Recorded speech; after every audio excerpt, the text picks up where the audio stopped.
The only thing we can be sure of about the future is that it will be absolutely fantastic.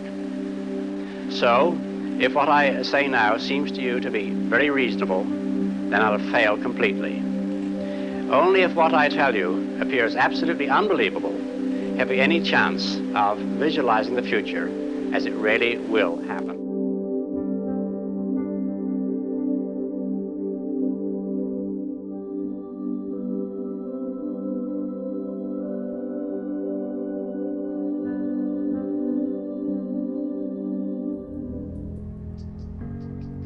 Hello, and welcome to Arthur C. Clarke Presents Meta Futures, an exploration of what the metaverse is and what it may mean for the world to come. I'm your host, Patrick Coleman, and along with the Arthur C. Clarke Center for Human Imagination and the Origami Air Co., we're very excited to have you with us as we explore limits of the possible when it comes to the metaverse. For our final episode, we're taking you to an ultra-secret location.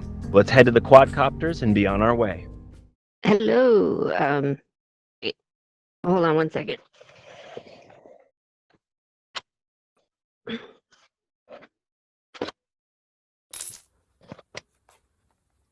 Hi.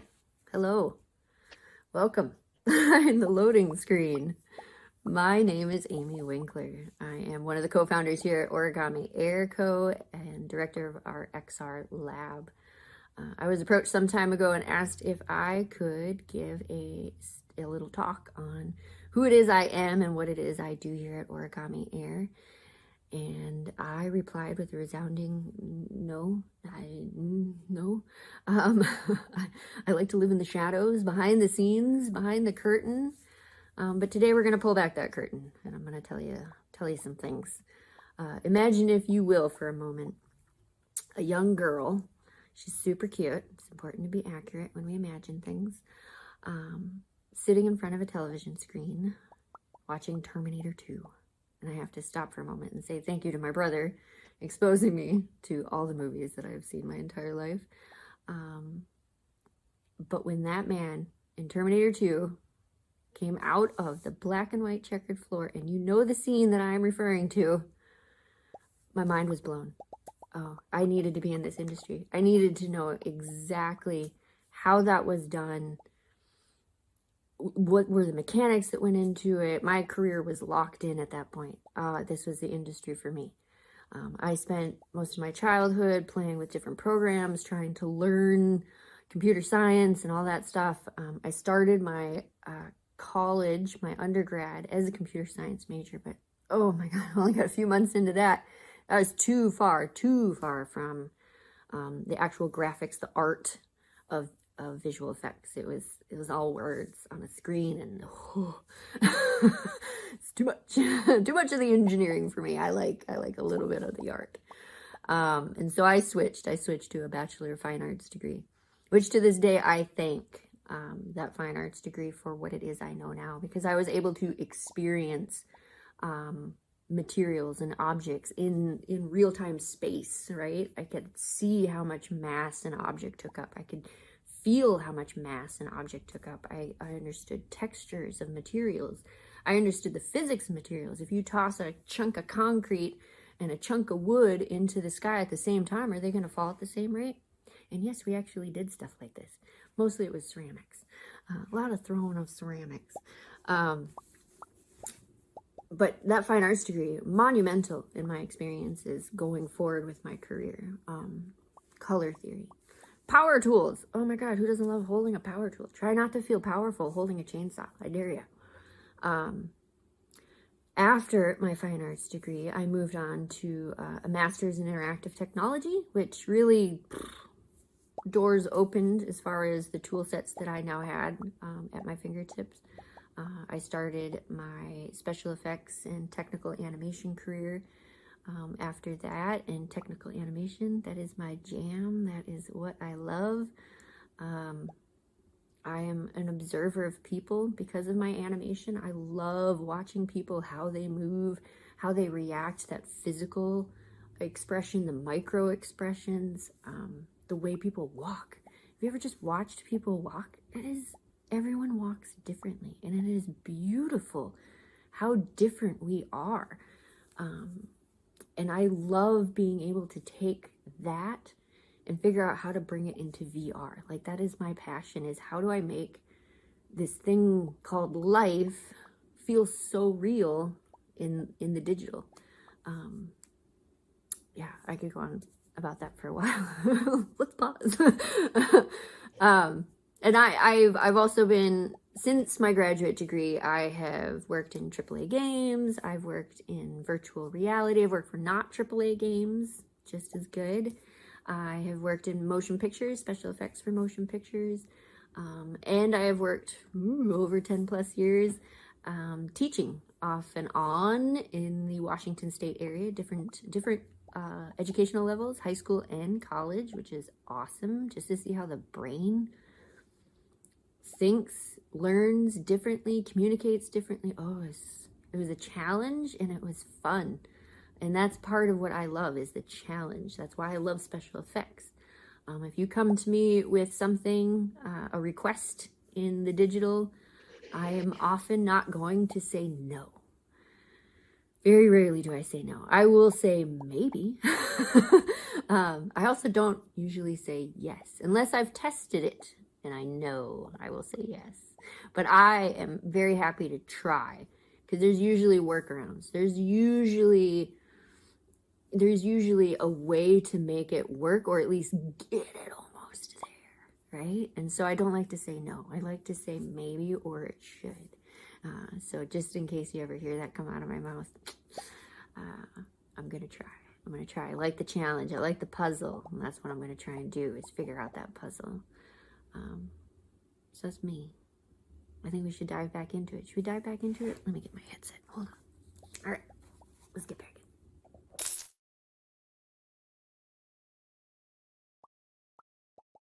in. Oh, there we are. Back at it. Oofda.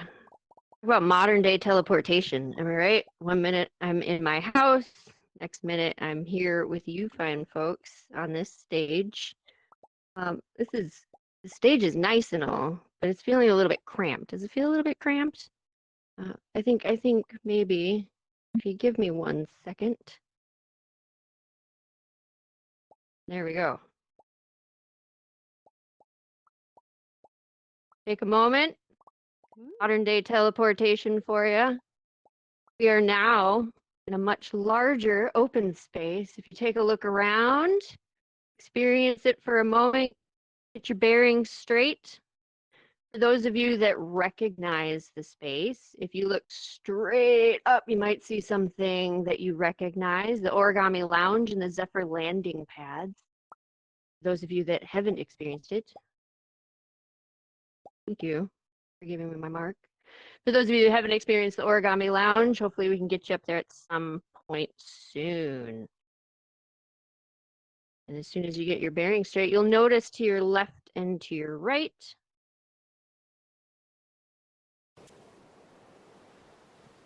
excuse me, I'm being redirected here. To your left and to your right, if you want to take a spot, follow up the ramp. You can see where Dion is headed here. There's one over here to your right and one over here to your left.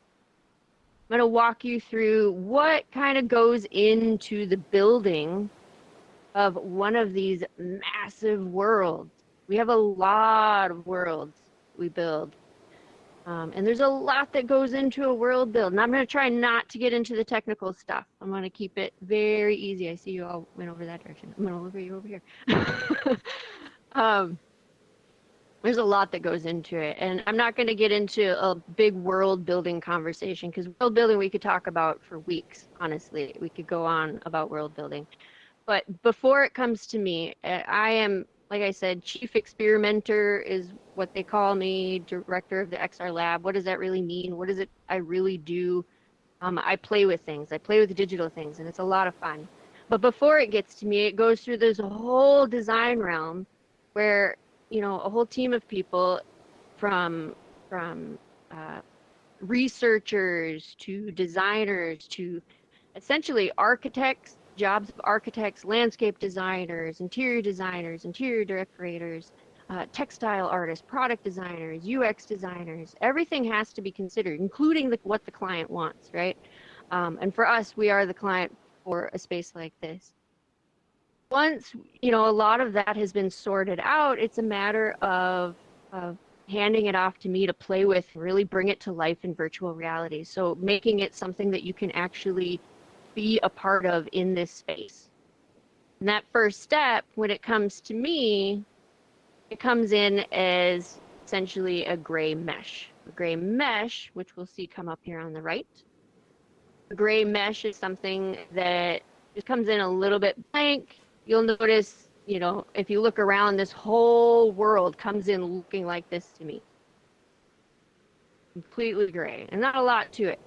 I also get a whole bunch of images. And those images are known as textures. Those textures are then applied to that mesh. Again, I'm trying to keep this as super simple as humanly possible.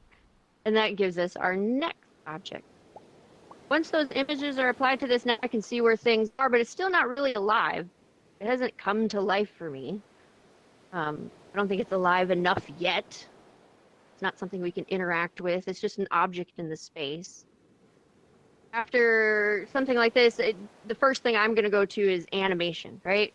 Animation is a great tool for bringing things to life. Things that are animated in our worlds, from the fish that swim through our rivers, to the objects flying around in our skies, to the elevators going up and down. And on our hyperbike, you can see the engines are starting to power up. It feels a little bit more real at this point, right? Next up are shaders. Shaders are super fun. They're basically fancy textures or fancy materials. In case of this hyperbike, be careful. You may get forced out by this force field, which is just a fancy material called a shader. And you've been around our world, you've seen them. We make water. The ocean out here is a fancy shader. We make our rivers with shaders. You can make doors open and close with shaders. There's so much you can do. The objects can, or the materials can move. They can be animated, or they can be static, but they bring just a little bit of extra oomph to our world. On top of shaders and animations and textures, we also add particles to our scene. Particles, again, over here on the hyperbike, you'll see it's now powering our engine with our particle emitters, our ion emitters. Particles that you've seen in our worlds, from waterfalls to the bees flying around in our gardens. These bees in the waterfalls just make everything feel so visceral. They make things feel alive, right? So we have this back end group of people that are constantly working on making things correct and right, and what are the constraints of our world. And it comes to me and it's like, oh, how do I take those constraints and actually bring life to them? And that is my passion. And this tool, this virtual reality tool, is like the ultimate playground for creating virtual digital life. I have so much fun with that. The next up, with virtual reality, we need to have interactable items, right? The next up is MREs, not to be confused with military grade food. MREs in virtual reality stand for mixed reality extensions. This hyperbike that you see right here in the middle is something that you can actually try on and drive around it. And I invite you, the guest, to put this bike on, come up and click it. You're gonna have to turn on flight. For those of you that don't know, there will be a video popping overhead, but I'll guide you. Go to your menu, settings, input. Under input, you can toggle on fly at the very top. Again, there will be a video over my head. We'll guide you through that. And then all you have to do is click right on the hyperbike, put the hyperbike on, start pointing your head in any direction that you would like to fly. We have some assistants here that can help you putting on this MRE as I talk about it. MREs come from everything from wearables, from jewelry to clothing. I'll pause for a moment.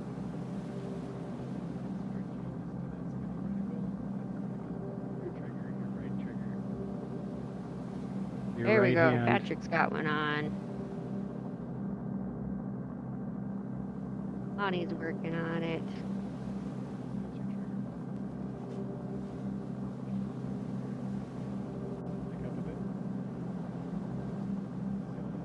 together in there. You also hear sounds on the bike, especially once you get it on or you approach the MRE that's in the center.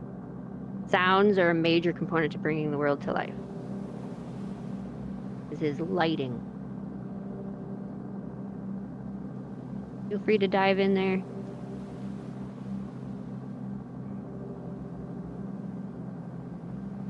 Let's click around here a bunch. Step back out of it. Use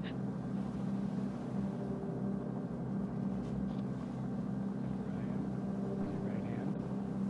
Point here.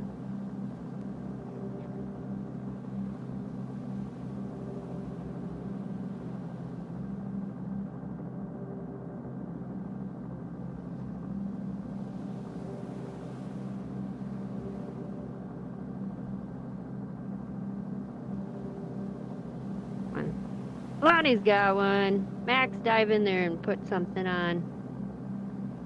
Let's fly around.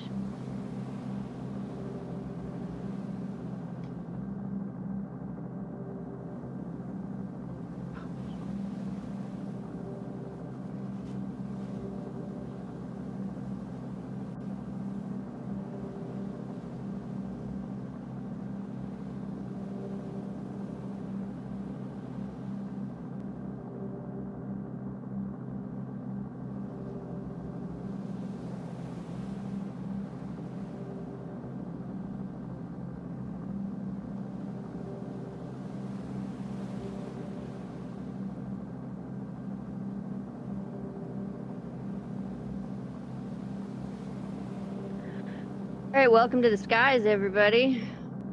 As you're getting your hyperbikes on, you now have an opportunity to explore the origami towers.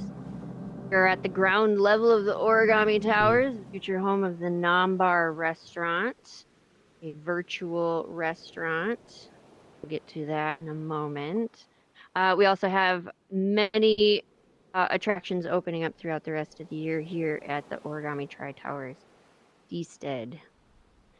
When it comes to building a world, there's a lot of technical things that go into it, from designing it, the world building constraints, working with your team of people to make this world feel like a real world. There's also, you know, as I said, particles, materials, the meshes, all just fancy things. And it's all great and beautiful, but what good is a world if no one's actually going to be in it and living amongst it? What I really believe is a happy marriage is coming together of all three, first two that I mentioned, which is the design and build of the world, technical stuff that makes it living-esque, and then there is the component of the community. And I think that community, our community that we're developing and building here, is one of the reasons that origami thrives as much as it does. Those of you that interact with these objects, these spaces, that come and participate, that's really part of it, right? Is the people living amongst it, interacting in it. And it is just super cool. I wish I could I will take a picture. I don't know what I'm talking about. I'm going to take a picture. Look at all these cameras. Look at all these hyperbikes floating around. Oh, so cool. Share that one later.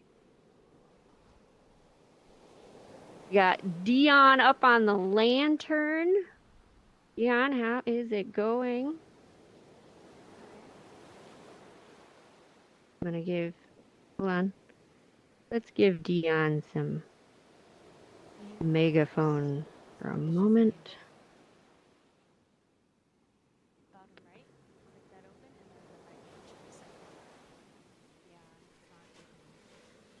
Hey Trisha, I don't have the ability to give Dion the megaphone.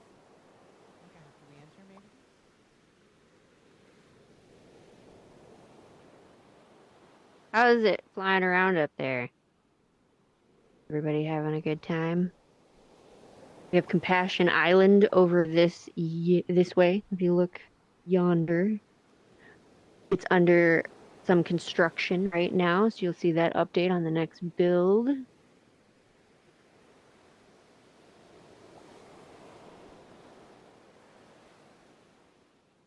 We have what else? Look at the sound effects in this space too. Just the ocean. I could sit in here for hours. Probably not in a headset.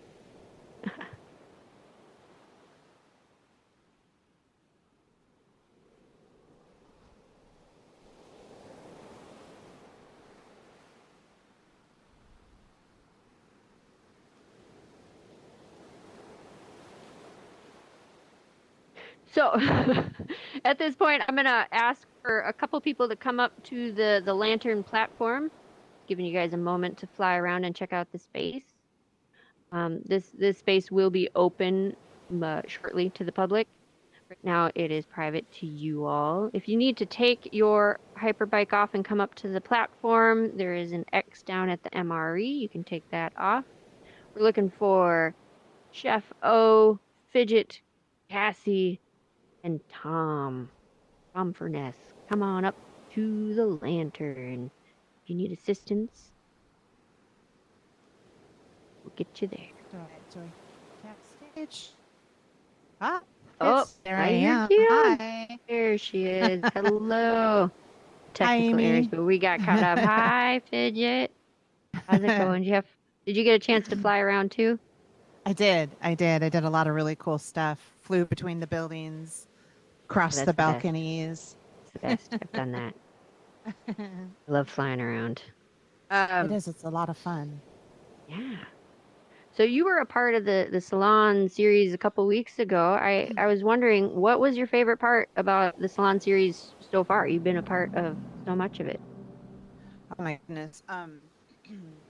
Yeah, so I did a full week of production as part of my residency, where I had 3 different shows. And then just like this week, culminating in the end in the episode 2 of the Salon series, I have to say that a lot of it has everything to do with like what you were just talking about. You were talking about community, and it's working together with everybody who's here, and then meeting new people who I haven't met before. So really, it's all about that communication and that bonding that's happening in your community. I really like that I'm talking to these people who have had their own experiences, but honestly, my little secret is that my favorite part has been working with you and 9Key, in the way that you guys have been able to provide me with amazing things that are either, you know, the gray boxing, or I'm like, hey, I want to make this thing animated. What can we do? And you guys have just been amazing to work with. It's really my favorite part. My favorite part is working with all the people. My favorite part has been working with you and 9Key. Oh, thank you. That's so special. Yeah. Yeah. That's awesome. Yeah, it has been a great experience meeting, you know, just so many new and different people, and involved in all sorts of different realms of your virtual reality, you know. And it's been a pleasure having you a part of our community and one of our resident Yay. archivist, everybody. Librarian, archivist, digital asset manager, producer, all the things. All the things. Anything I can get my hands on. Absolutely. That's how I work too. Anything I can get my hands on. Yeah. This is phenomenal. Do we have Chef O on mic? Thought so. Hi there. Hello, Chef O. How's it going? It's going great. This is incredible. You having fun This flying is around? amazing. This is virtual lot theme of park fun. ride. Very interactive. It is 100% virtual theme park.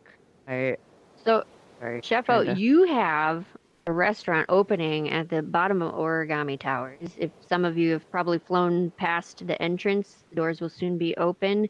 What is it like, or what is the hardest part about telling someone that you're opening a virtual reality restaurant? Oh my gosh, I think just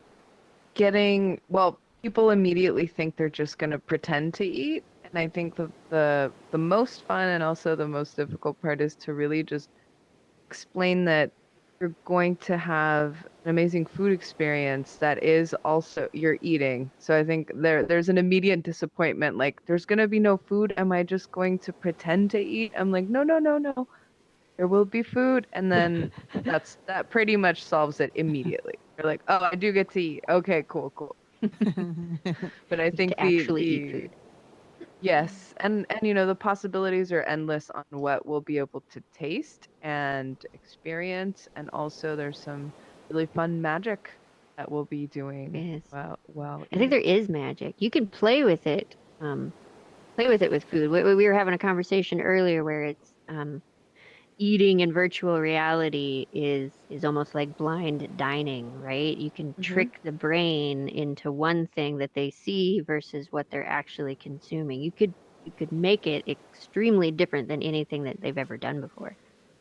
Yes, absolutely. When we've done these fun tests here in network where we were eating grapes, I actually ate grape tomatoes, and it was really stunning to me to in VR pick up a grape, but also in real life taste a tomato, and that blew my mind. And I immediately was like, we need to do this. We need to play some fun tricks and do some fun stuff.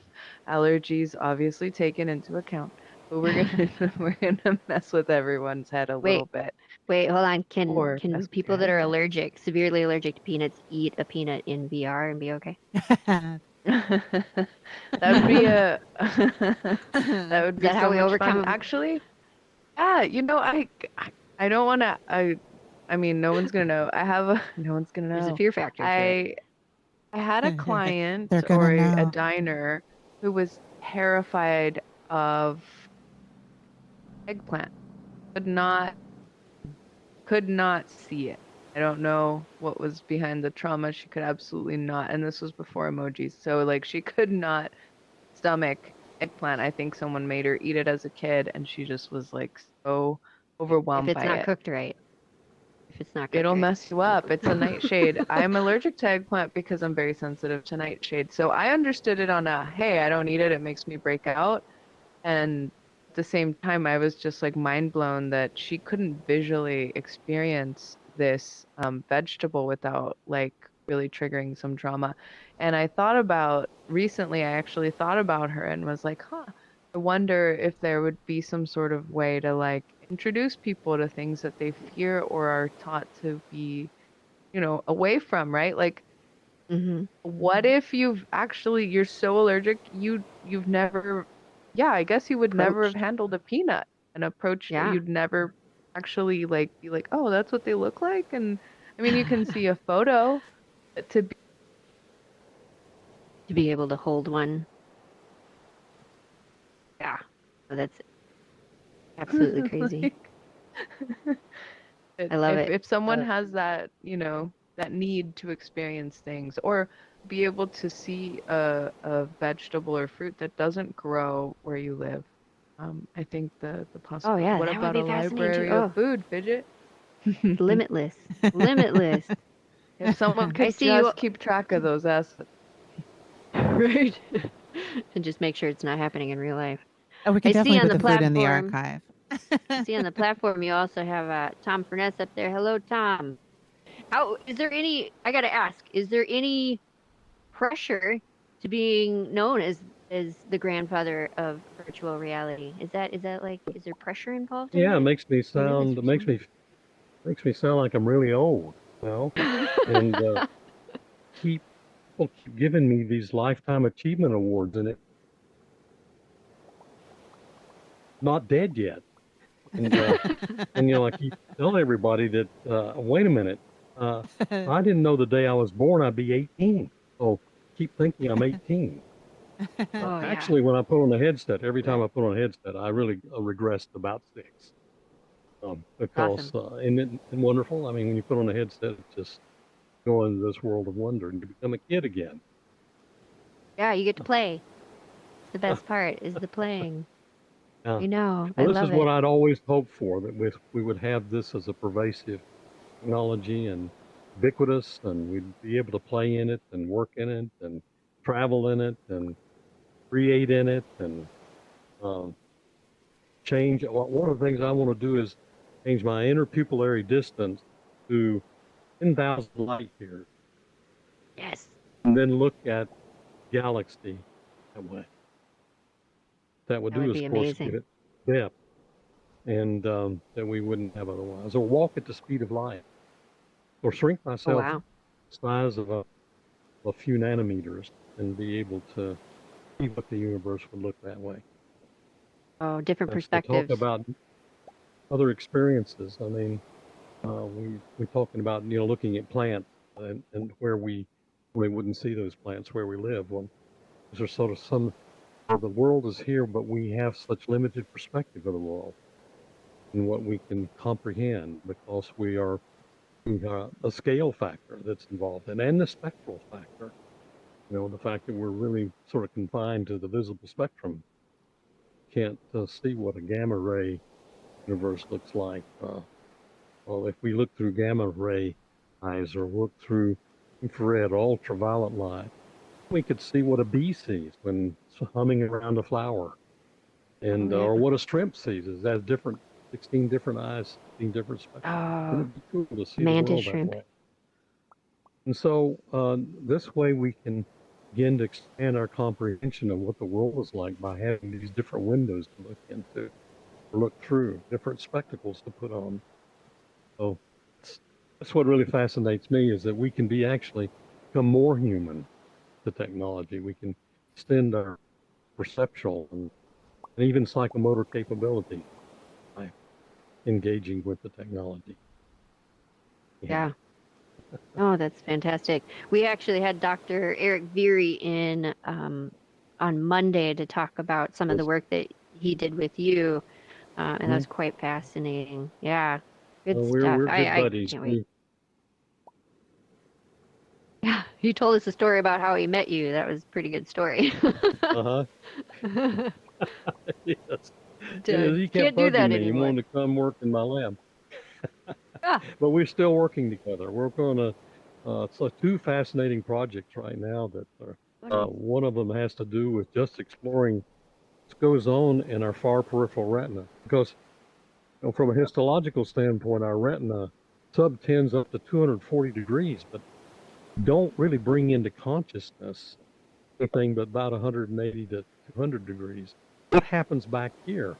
It turns out we're finding incredible things that we actually we have perception without awareness, perceiving things that we aren't aware of perceiving. We want to understand what that means and what we can do with that. Then there's the other project we're working on that is we're actually measuring the photon emission from the retina. It's this light that comes out of the eyes. We know that light goes into the eyes. We're actually finding that light is coming out of the eyes. And what does that mean, and what is that for? Is that an alternative form of communication that we haven't really used yet or aware of? Well, anyhow, there's Eric, and he's a great friend, and we're sort of joined at the hip as we go forth into the unknown, as it were. That's awesome. That's awesome. I'm super glad he found you way back when. That's very cool. Thanks for coming by today. Much appreciated. You can see on the platform we also have Cassie. Hello, Cassie. Oh, Cassie's another buddy. Yeah. Hello. Another buddy. Cassie's been a part of our community for quite some time too, working on a passion involving we're working on a project called Compassion. It is a passion, yes. Cassie, have the megaphone. Hop over. Oh, I Your said megaphone. it is a passion. Is a passion. Exactly. Yes, I can hear you the now. Passion, compassion in another passion, which is being here. I loved your story, Amy, about the Terminator movie. And oh my gosh, my yes. story was going to Disneyland as a kid. And some of you might remember the ride that used to be there called Inner Space. And you get into like a little capsule, and then they would move you into being around other people, and then you would go into their bodies, and then you'd become the size of their cells, and then molecules, and then atoms, and they would have this moment where you were like one with everything between the atoms. There's nothing else there. You're at the piece of reality, and then they get you bigger and bigger and bigger again. So that was where I was like, okay, wait a minute. We have to bring these kinds of perspective shifts to folks everywhere. And I also love the story about the peanut, because this idea, like, can you eat a peanut if you're allergic to it in virtual reality?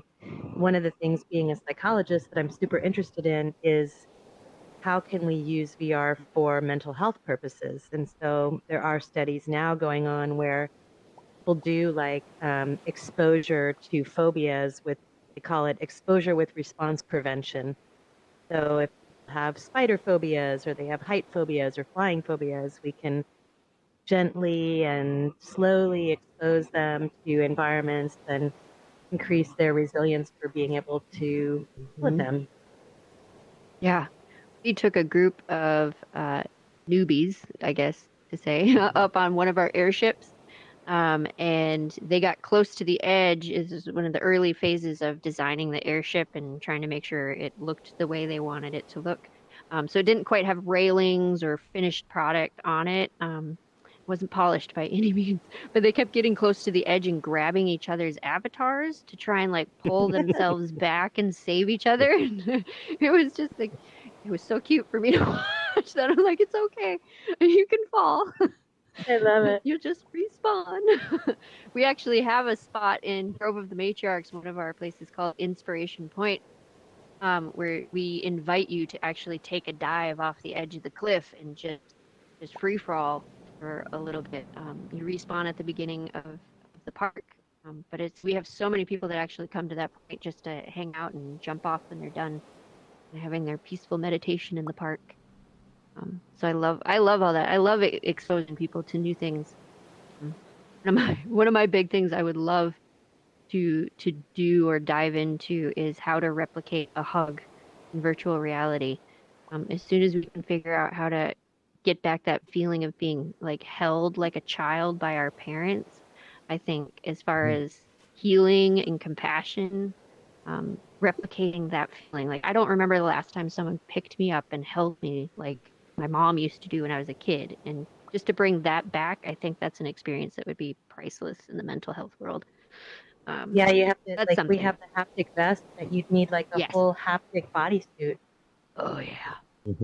It's a haptic bodysuit and a hammock, the whole thing. I'm just gonna sit there. That's awesome. But even Well, with that, That's nothing brilliant. takes the place of hugging a real person. no, exactly. And but no, if you hug that same person, you've had that experience. Like I've hugged Cassie before. Now when we hug ourselves now, I can imagine that. And it stimulates that spontaneous feeling that we've had before. So it's memory. Of course you've had to have that experience before with that person. Sounds Still, memory. meaningful to stimulate that memory. I had a moment in having a hug in VR. I remember it very, very clearly. And in fact, I think even Patrick Coleman has a story about this too. But the circumstances surrounding what it was that really brought us into VR with our Zoom fatigue and pandemic-driven isolation. And when we came in, I was one of the residents on the world build for Afterville. And we were in my house just beyond strict because I have an immunocompromised daughter. And so we weren't breaching anything. We were keeping the mailman away from our front door, all these things. So when we were, really into this after a matter of months, and there was a moment, and I think it happened about August 2020, where we were in a situation in VR where a group of us were standing around, and I said something, and Trisha, 9Key, came up to me and gave me my first in VR hug. And I even get a little emotional thinking about it right now because of the isolation and this intense need for human connection. And I think I've hugged Trisha before that. Probably I have. But this was for me one of the most Mhm. real human connective moments that I've had in VR in the 2+ years that we've been here. And it was a monumental, very I can't say it, Mhm. pivotal moment for me. Yeah. Yeah. Very real and Wow. true. Fantastic. Fantastic. Very cool. That's beautiful. That's awesome. Yeah, there's nothing quite like VR. I love being in this space. What we can do with it, yeah, it's limitless at this point. And the technology is growing every day. I feel like a few months go by and things have changed, and what we're able to do with it and where we're able to push it is changing constantly. I want to thank you all for coming and being a part of this talk and this moment. Like I said, there's so much that goes into a world build from conception to actually building it, and then there's the community that's involved in it. And I want to thank my community, our community, everybody here, for being a part of it, and making it special. And with that, I just want to say, see you on the other side. Thank you for joining us for our final episode of Arthur C. Clarke Presents Meta Futures, with special thanks to our host, Amy Winkler, and all the guests throughout the series. Before we speed off into the future, we want to leave you with one last question. What part will you play in building the metaverse tomorrow?